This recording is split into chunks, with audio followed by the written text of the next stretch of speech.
अब भगवान ने सबको कहा, बोले सेवा मान लो, इस यज्ञ में किसको क्या सेवा करनी है। भगवान से युधिष्ठिर जी बोले, प्रभु आप ही बताओ किसको किस सेवा में निर्धारित किया जाना चाहिए। तब भगवान ने सेवा का भाव रखा कि गुरु शुश्रूषणे जिष्णु कृष्ण पादावने जने परिवेशणे कृपतजा कर्णे कर्णो दाने महामना।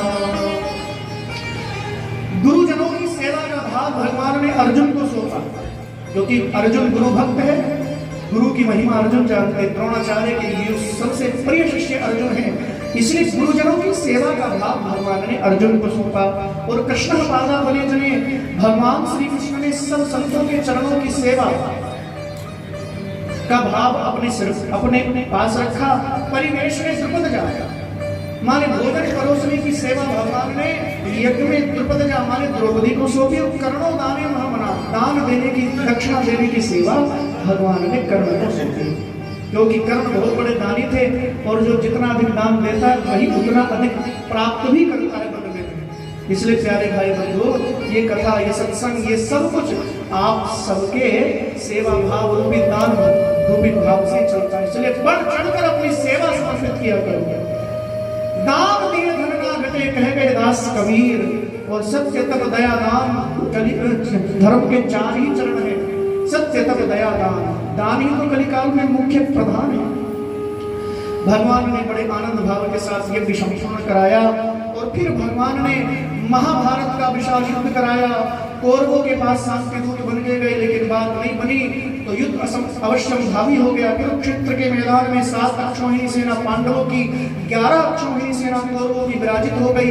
एक एक करके भगवान ने सब क्षत्रियों का जो धर्म के विरुद्ध चल रहे थे, सबका भगवान ने अर्जुन और पांडवों के माध्यम से कल्याण करवाया। शाल का उद्धार करवाया, दंतवक्र विदुरथ का उद्धार किया। बलराम जी से रोमहर्षण सूत की हत्या हो गई, प्रायश्चित किया, और तब बलराम जी ने आगे आप आशीर्वाद दिया, आत्मा बजाए थे पुत्रा। इन रोमहर्षण सूत जी का जो पुत्र होगा, सूत जिसको कहा जाएगा श्री सूत जी, वही आगे से पुराणों के वाचन के रूप में सबको अपनी सेवा प्रदान करेंगे।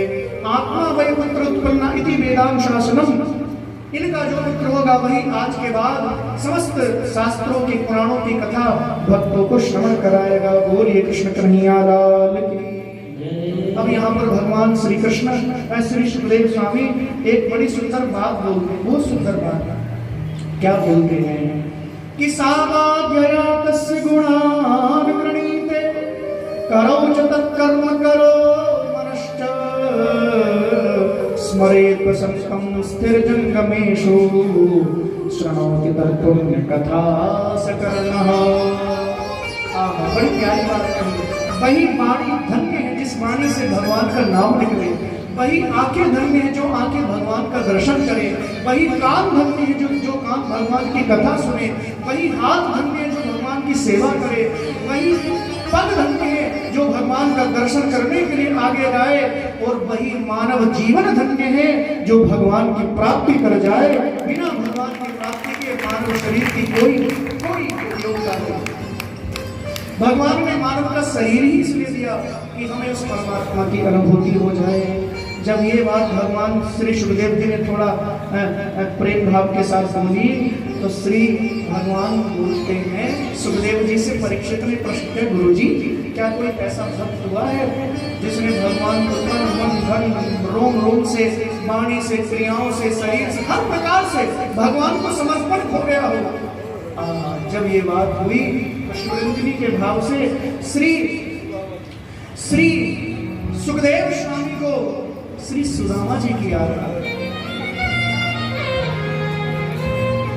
श्री सुदामा जी का भाव स्मरण आ गया।